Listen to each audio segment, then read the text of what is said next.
अविरत धूप के नीचे रामू, एक गरीब किसान, अपने छोटे से खेत में अथक परिश्रम करता है।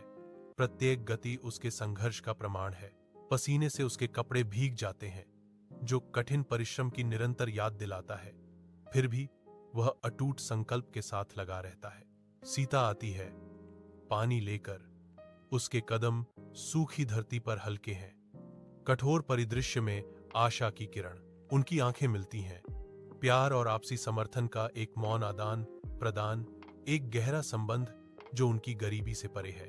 उस साझा नजर में सुनहरे खेतों के बीच अनकहे समझ और अटूट भक्ति की दुनिया खिलती है।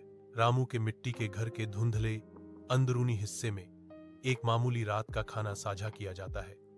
परछाइयां टिमटिमाती रोशनी के साथ नाचती हैं।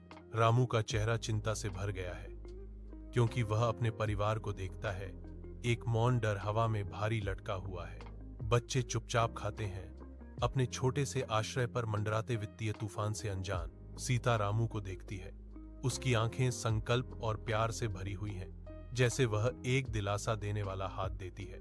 हम इस कठिनाई का एक साथ सामना करेंगे, सीता कहती है।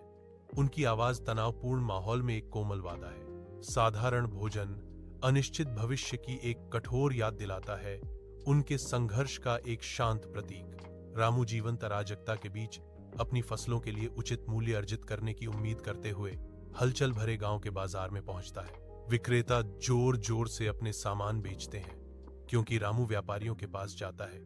उसकी उम्मीदें हर प्रस्ताव के साथ धीरे धीरे कम होती जाती हैं। निराश, रामू अनिच्छा से अपनी फसल बेचता है। उसे एक कड़वा एहसास होता है। रामू को अन्याय की भावना महसूस होती है।